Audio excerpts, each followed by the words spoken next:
Okay, kids. I had such a good full body massage yesterday. Whoa. Damn. My phone. Stay up there, kids. If you haven't done a full body 90-minute massage, I recommend you go do it. And I had my first massage by a man. I usually always have a female. It was a Chinese man. And frickin' when they said, okay, it's going to be Matt, I'm like, oh, okay, I guess I'm not going to have a girl this time. And my body said, yeah, this is going to be great. Because I guess all straight men are somewhat homophobic and they would rather have a girl massage them because it is an intimate thing. But man, this guy, Matt, at Happy Foot Massage in Bonita was fucking amazing. He really got in deep on my muscles, man. It was totally worth it. Because it was more expensive than all the other places I usually go. I only gave him a $40 tip because I always give it like $160. Usually it's $85 or so for a 90-minute, and I give $75 or so tip. Was that right? Yeah, I think so. I think I got the calculation right. Anyways, I always end up spending exactly $160, so whatever the tip is and the fee. But since it was $120, I only gave $40 tip. Okay. But anyway, go get a massage if you haven't done it. I'm going to start reading again where I left off yesterday. 9/11 Synthetic Terror Made in the USA by Webster G Tarpley. Okay, the resulting product was released at a press conference in Rome in September 1978. It was extensively, if unfavorably, reviewed in the news magazine Panorama. The main finding was that Morrow, M-O-R-O, had been killed by NATO intelligence using the Red Brigades as tool and camouflage at the same time. The cause of the assassination was Morrow's determination to give Italy a stable government by bringing the Italian Communist Party into the cabinet and the parliamentary majority. This plan was opposed as a violation of the Yalta sphere of influence, which made Italy a vassal of the U.S. by the Henry Kissinger wing of the U.S. foreign policy establishment, as well as by certain factions of the Italian ruling elite grouped around the reactionary P2 Lodge, which was still secret at the time. Accordingly, my study named Kissinger, NATO, and British intelligence as prime suspects, and not the Warsaw Pact embassies named by the Italian media. Later, Morrow's widow revealed that her husband had been directly threatened by a leading U.S. figure over the issue of expanding the majority to include the PCI, the Communist Party. This figure had told Morrow that any attempt to bring the PCI into the government would bring terrible consequences for him personally. Some commentators identified this U.S. figure as Kissinger, and here they were on firm ground. With this, the thesis of the study, Ha Assiso Aldo Moro, was vindicated. The assassination of Aldo Moro. I therefore have a track record as someone who opposes terrorism. I have shown in practice that I understand how terrorism works.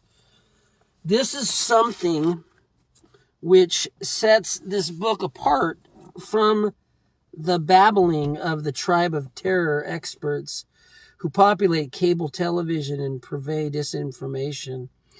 Another thesis of the 1978 study was that those who glorify and lionize terrorism providing the terrorists with ideological cover should be investigated as its accomplices. One pro-terror ideologue whom I singled out in this regard was Antonio Negri, professor of doctrine of the state at the University of Padua, near Venice. Later, Padua is spelled Padua. I don't know if I'm saying it right. Padua, near Venice in Italy. Later in April 1979, Judge Calogero of Padua issued arrest warrants for Tony Negri, Franco Piperno, and other leaders of the alleged defunct Potero Operatio group. They were charged with being not just the ideologues and sympathizers, but part of the leadership of the Red Brigades. It was said that Calogero had been influenced by my Moro dossier. Today, Negri is still operational from his jail cell, helping to inspire a regroupment of violent anarchists, criminal energy groups like the Black Bloc, which represent the cultural medium from which future terrorists are being recruited by intelligence agencies in Europe. After the publication of Imperial Hubris, this thesis should be applied to the CIA, home of what appears to be the most influential chapter of the Bin Laden fan club, about which more later.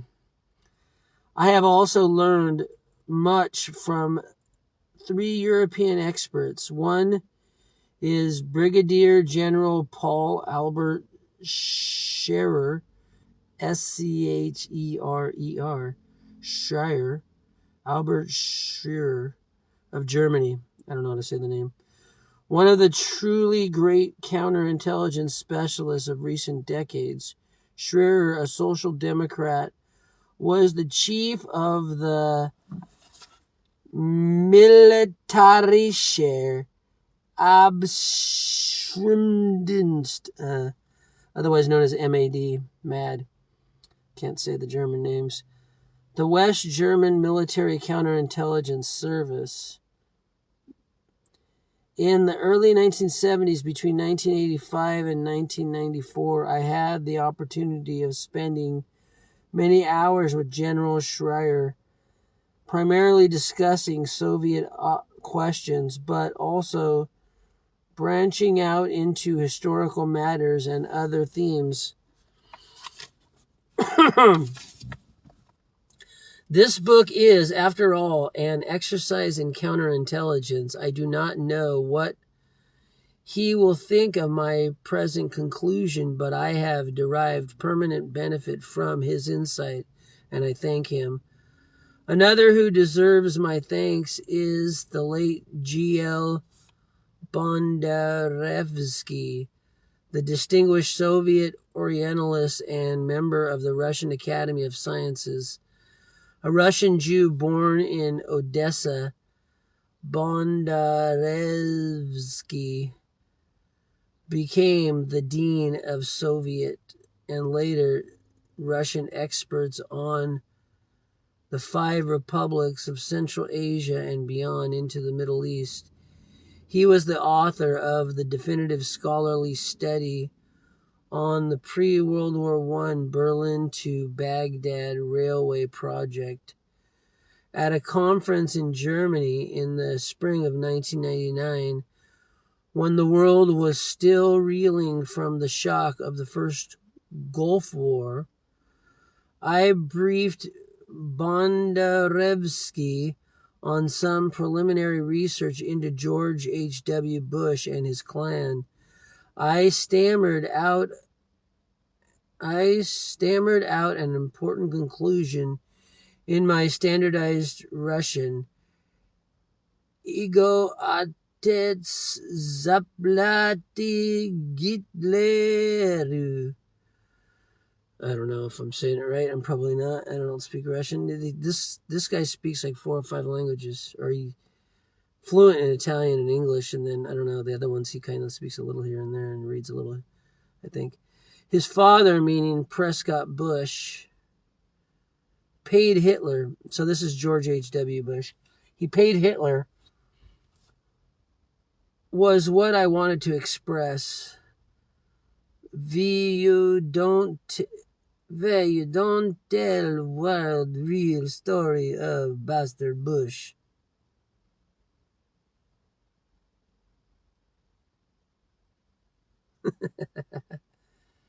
Why you, I get it now. Why you don't tell, why is VY. Why you don't tell world real story of Bastard Bush? Replied Bondarevsky in his unique English. It was thanks to Bondarevsky's interest and engagement that I was able to overcome the bureaucratic inertia of EIR. What is EIR? I forget. Still, my employer... Oh, yeah, that was his employer. I forget the name of it. Long one. I read it yesterday. Still my employer at that time, and obtained the time necessary to write the 1992 George Bush, the unauthorized biography, together with Anton Shatkin, C-H-A-I-T, Shatkin, K-I-N, Shatkin. Bondarevsky, who at the age of 83 was also one of the world's leading experts on the petroleum industry, was found dead in his apartment on August 8, 2003, the victim of a mysterious murder, most likely arranged by the Anglo-American oil cartel or their agents. His friends are determined to keep his memory alive and to secure justice for him someday. The third recipient of my thanks is the late Professor Taras Vasilievich Muranivsky of the Moscow. So good at these names, huh? Of the Moscow State University of the Humanities. Professor Muranivsky was the professor of the International Ecological Academy of Moscow and later of the Schiller Institute of Russia. At the time, I was president of the Schiller Institute of the United States, and he made it possible for me to visit the Russian capital in October 1993, just after Yeltsin's tanks had bombarded the Russian White House.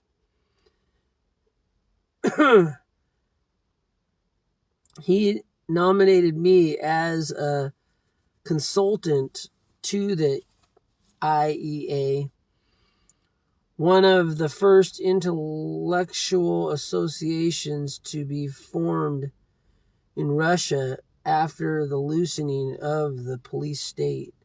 Thanks to Muranimsky, I worked in Moscow under the curfew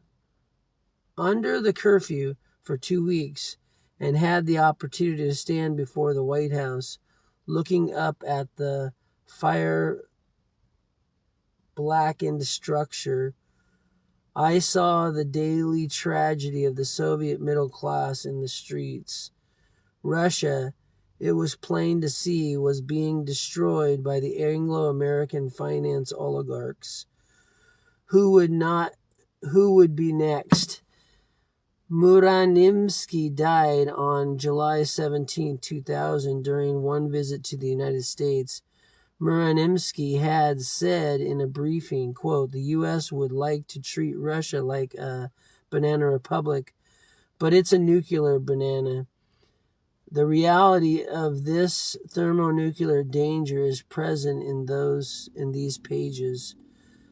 The present study embodies a number of criteria which I believe derive directly from the 9/11 events. 9/11 was an example of state-sponsored false flag synthetic terrorism,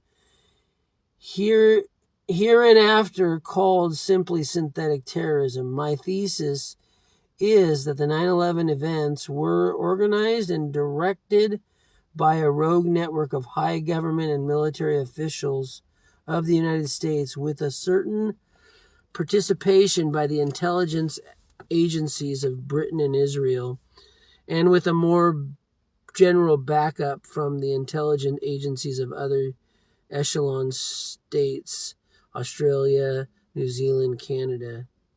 Oh, they're part of echelon states. That's why they were all the fascists during the COVID coup. They became the most three fascist white states or Anglo-American states. This U.S. network represents the current form of the Dulles brothers Lemnitzer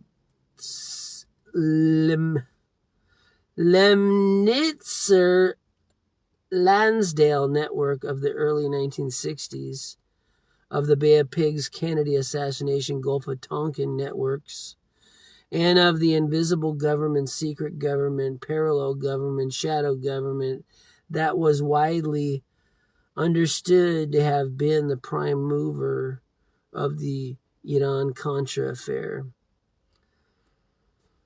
Just in case you didn't know, during the Iran-Contra affair, the U.S. was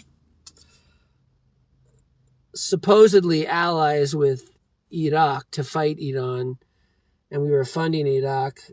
At the same time, we were funding Iran to fight Iraq, so we can have both sides. And every war, the big financiers are financing both sides. It's always the case. They profit no matter who wins or loses the war. That's what their goal is to do, to profit and destroy the nations and depopulate the planet. So they were selling weapons secretly to Iran and using that money to finance death squads called the Contras to overthrow this democratically elected Sandinistan government in Nicaragua. The 9/11 rogue network subsumed some of the asteroids of the 1990s, that is to say, the privatized intelligence enterprises operating under Reagan's Executive Order 12333. There it is again, that 333. The September criminals were financiers, top-level specialists. The prime focus of their operations was, in all probabilities, a series of private sector locations where confidentiality could be best assured by excluding elements loyal to the Constitution. It is therefore probably misleading to think of people like Cheney as the hands-on field commanders of the terrorist forces of 9/11. Although Cheney appears to have been complicit in other ways, Bush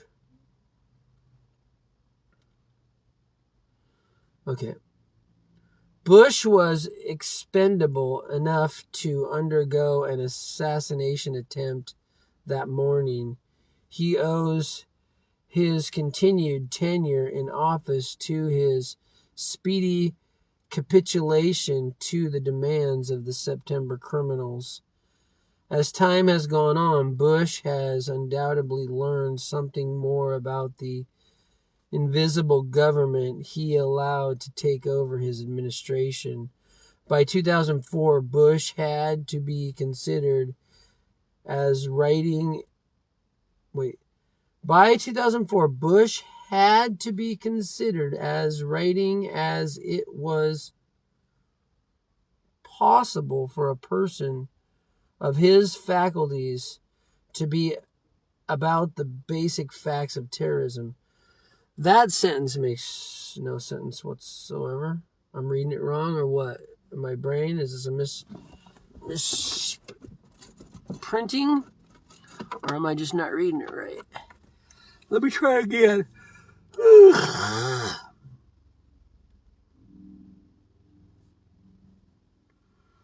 Okay, you tell me how this sentence is supposed to be here. By 2004, Bush had to be considered as writing as it was possible for a person of his faculty to be about the basic facts of terrorism.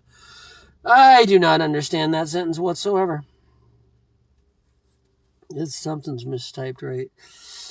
Because of the wretched performance of the Keene-Hamilton 9/11 Commission, otherwise known as the Cover-Up Commission, many well-established facts and timelines pertaining to 9/11 have been blurred and defaced. The 9/11 Commission has corrupted and confused public awareness of the basic facts of 9/11 far more than it has enhanced it. It is a rule of thumb for researchers that some of the most revealing information on a cataclysmic event like 9/11 generally becomes available in media reports in the immediate aftermath of the event. This is before the editors and producers have fully assimilated the party line of the oligarchy on what has happened. So, they may well publicize facts which are incompatible with the official, mythical version of events. As time goes by, such heuristic, there's that word again, heuristic, Heuristic. I looked it up before and I can't remember what it means. Such heuristic revelations become rarer, although they may yet inflict fatal blows on the official story, particularly if the official story is beginning to break up. The 9/11 Commission represents the triumph of oligarchical scholasticism, the embalming of what has been a living tragedy into a smoothed-over textbook account from which virtually all of the truth has been drained. This book, therefore, often gives priority to materials generated soon after 9/11, before the mind control line of the regime became totally hegemonic. The reader will understand this book better after a short note on the criteria of selection which have informed it. There already exist encyclopedias and encyclopedic timelines on 9/11 by such writers as Nico Humpt, H-A-U-P-T, Nico Humpt, and Paul Thompson. I think Nico Humpt's the one I can't find anymore on the internet. I'm going to go check if I can see if he was the one I was thinking of. I couldn't find it anymore. I scrubbed all the good 9/11 videos on YouTube. Now you got to go to other sources to try to find them if you can find them, if people uploaded them. Let me search for Nico Hupt on H-A-U-P-T. See if he's on Rumble now, because his stuff on YouTube has been scrubbed. Nico Hupt. Okay, it's in a first look. That name doesn't come up. H-A-U-P-T.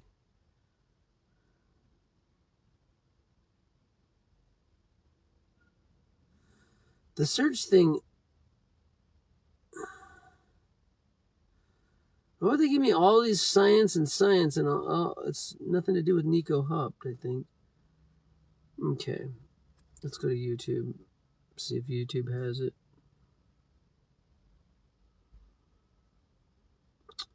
Come on, YouTube. YouTube takes a while to fucking boot. Come on, YouTube. Boot up. Give me a freaking search. There we go. Okay, I'm going to look up Nico Hopt because I know there's many 9/11 truthers that I used to listen to that all disappeared from YouTube around the pandemic time because they don't want you to know that's similar to the pandemic 9/11 truth. Same criminal elements created that false flag as this false flag. Okay, Nico, Haupt. There it is.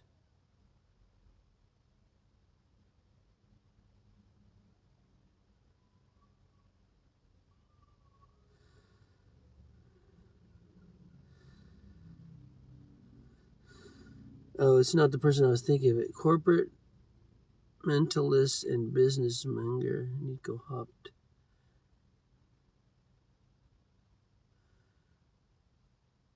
He gets arrested. Why did he get arrested? Okay, I'll look up. Maybe he's not the one I was thinking of, but I'm going to look up why he got arrested later. Okay, is my sound going? Yes, it is. Why couldn't I hear that before? Okay, anyway, back to the story.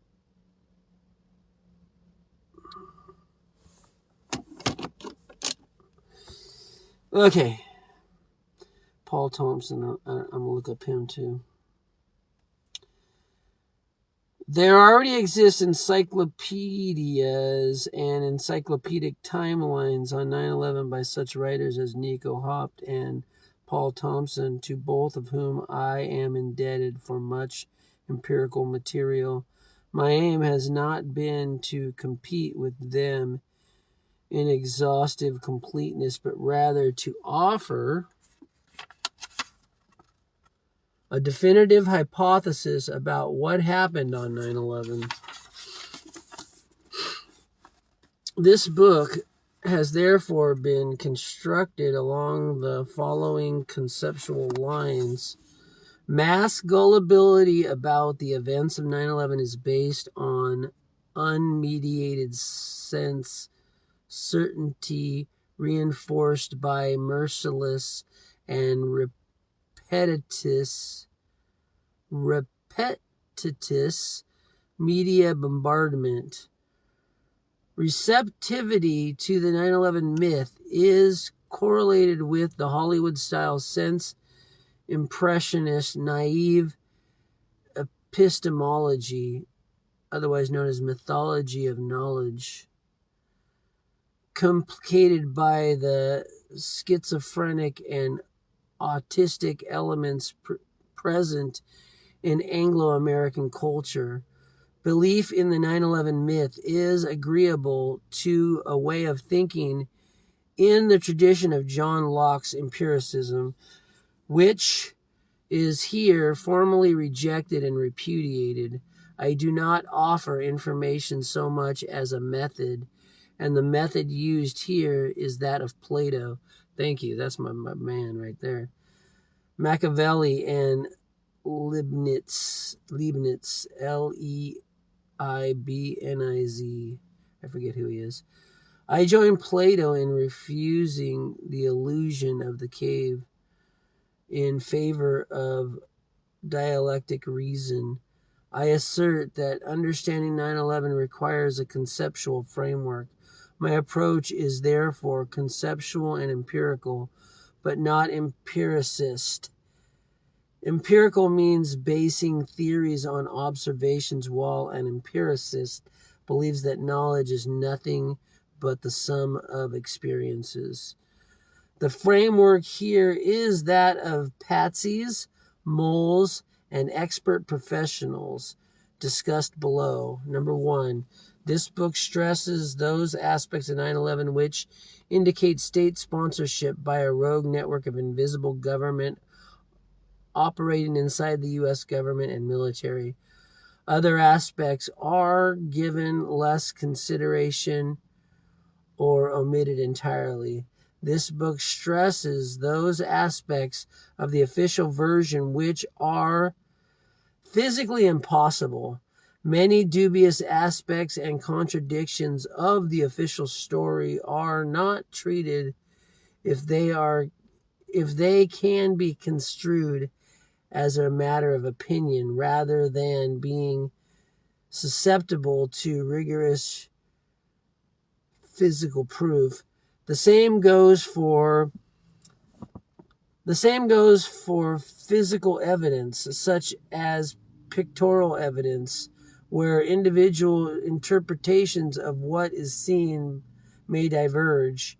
At the same time, I urge researchers interested in these aspects of the problem to continue their efforts so that the catalog of physical impossibilities can be expanded as it doubtless deserves to be. 3. I have sought to be guided by Machiavellian political realism in the positive sense rather than by the irrational appeals of propaganda. I express my gratitude to my old friend Reynard Rouleau of Quebec City for his matchless computer expertise. Finally, this book would have been impossible without the patience and goodwill of my publisher, John Paul Leonard. This introduction was written September 11, 2004. This is the 5th edition introduction. Thesis: A Rogue U.S. Network. The 1986 Contra, Invisible, Parallel, Secret, and Shadow Government. Senator Inouye speaks of them in the Iran-Contra hearing. He says there's a shadow government controlling all these things. Top officials of White House executive departments, military intelligence agencies, loyal to private networks with a privatized command center. My eyes are bad. Command center. Privatized command center. Executive Order 12333 that was from Ronald Reagan. Transverses, agencies, and focal points. Okay. So chapter 1, the myth of the 21st century is this chapter. I'm just going to read the Orwell quote at the beginning, and then I'm going to read this next time. In some ways, she was far more acute than Winston and far less susceptible to party propaganda. Once, when he happened in some connection to mention the war against Eurasia, she startled him by saying casually that, in her opinion, the war was not happening. The rocket bombs which fell daily on London were probably fired by the government of Oceania itself, quote, just to keep the people frightened, end quote. That's from Orwell's 1984, page 127. One book you should definitely read before listening to this whole thing, or while listening to this whole thing, and while studying the whole make Orwell fiction again. COVID 1984. COVID 1984. Oh! Okay, that's all, kids. If you haven't watched the movie, go search it out right now before they take it down. Because they probably will take it down because it's one of the best ones I've seen so far. It's on Rumble only. And it's called The Mystery of Israel Solved. The Mystery of Israel Solved. Solved is in all capitals. SOLVED, all capital. The Mystery of Israel. Make sure you spell Israel right because I spelled it wrong. I couldn't find it. It's ISRAEL. A-E-L, Israel.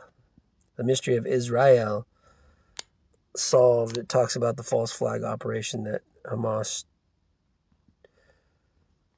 under direction of Mossad, carried out.